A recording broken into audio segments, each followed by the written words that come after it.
मंगल भवन मंगल हारी।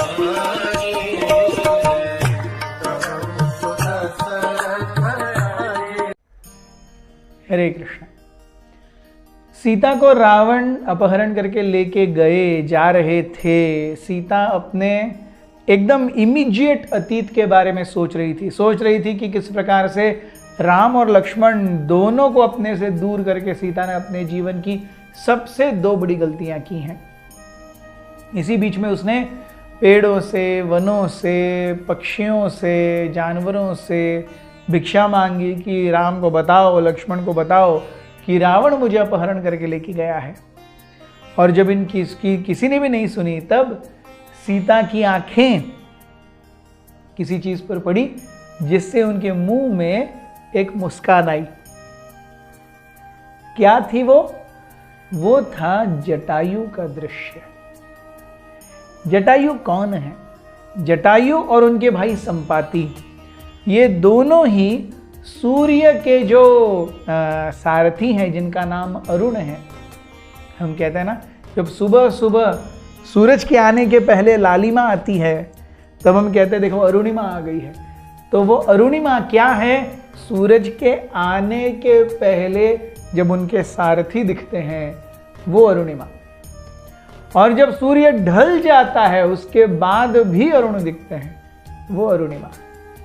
सो the darkish orange almost reddish hue, ये सूरज तपता भड़कता है। यस, वो एकदम डार्जलिंग है, हम उसे देख भी नहीं सकते, फियरी।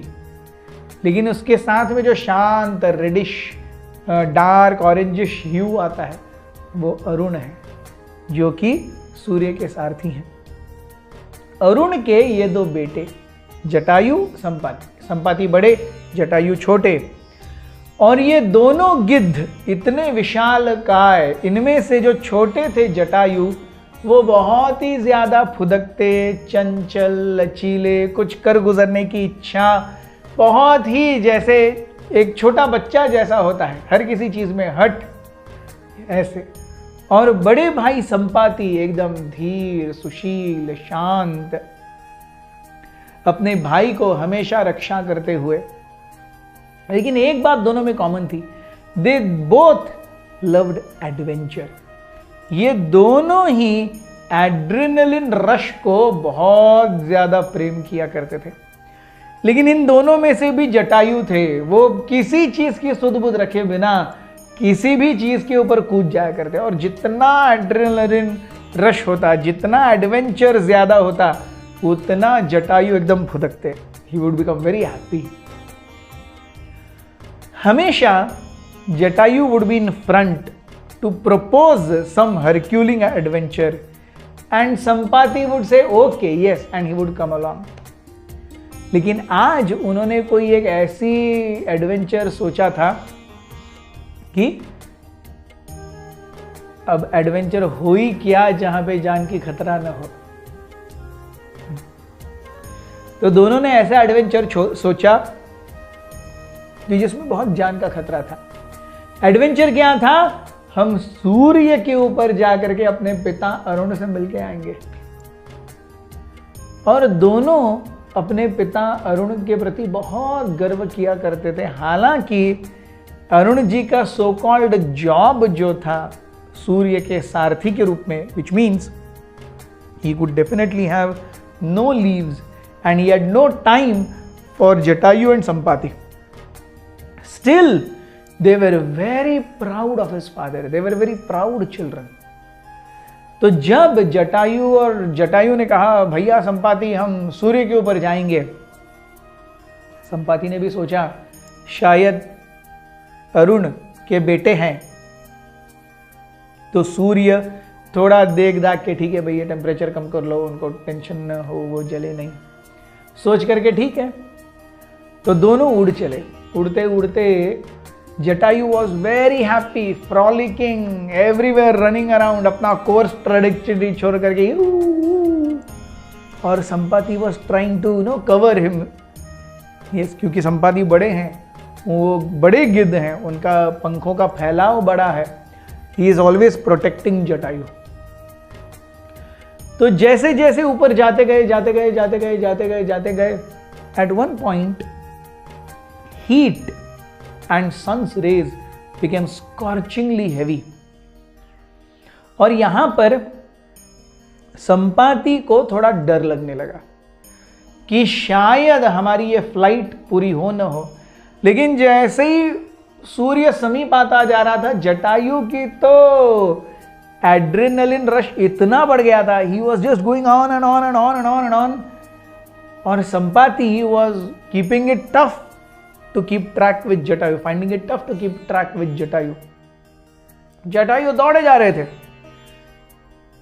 और संपाति उनके पीछे किसी भी हालत में उनको शील्ड करने के लिए, कवर करने के लिए जटायु फुदक रहे हैं, इधर से उधर घूम रहे हैं। Sampati is trying to go around somehow to protect his brother.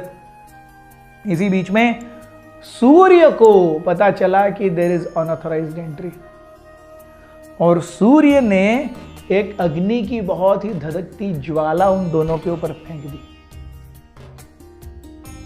यहां पर जटायु ने जैसे ही देखा, संपाति ने देखा कि अग्नि की एक बहुत महाभयंकर ज्वाला, जैसे एक गोला आ रहा है उनकी ओर, और अब तक जटायु थोड़ा आगे जा चुके थे। संपाति ने अपना पूरा जोर लगाया, कैसे तो लास्ट मोमेंट जटायु के ऊपर आए, जटायु के ऊपर अपने पूरे पंख फैला दिए, और उसी क्षण वो जो आग का गोला था सूर्य ने भेजा हुआ, वो संपाति के पंखों पर आकर के गिरा। संपाति के दोनों पंख उसी समय जल के भस्म हो गए, और संपाति क्योंकि जटायु को कवर किए हुए थे ऊपर से, संपाति जटायु के ऊपर आकर के बैठ गए, और जटायु से भी बहुत हेवी संपाति थे, तो दोनों फ्री फॉल नीचे गिरने लगे। And by this time Sampati was so exhausted, he couldn't do anything. Jatayu was so exhausted taking Sampati's weight, he couldn't do anything. दोनों गिर रहे हैं, हैवी फ्री फॉल में गिर रहे हैं। ऐसे में हवा जो उनको मार रही है नीचे से, उसके उनके पूरे शरीर विदीर्ण हो गए, क्षत विक्षत हो गए। फ्री फॉल में जब अंतिम न जटायु का कंट्रोल है न संपाति का कंट्रोल है, फाइनली जब वो गिरे नीचे, तो जटायु जनस्थान की ओर गिरे आकर के, और संपाति नीचे दक्षिण दिशा में रामेश्वरम की ओर जाकर के गिरे।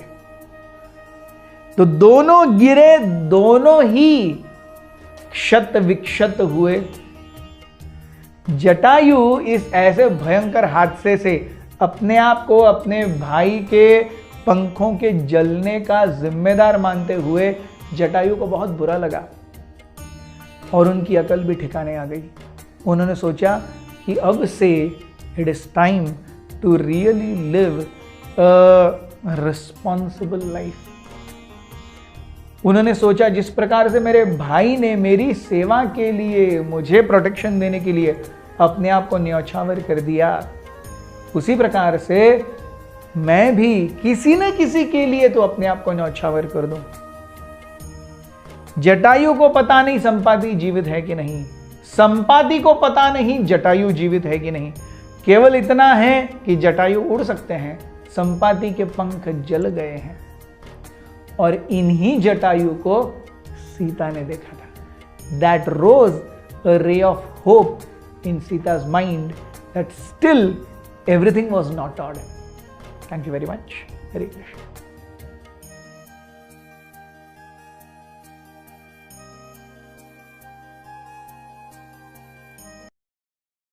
हमारे साथ श्री रघुनाथ तो किस बात की चिंता, हमारे साथ श्री रघुनाथ तो किस बात की चिंता, शरण में रख दिया जब माथ तो किस बात की चिंता, शरण में रख दिया जब माथ तो किस बात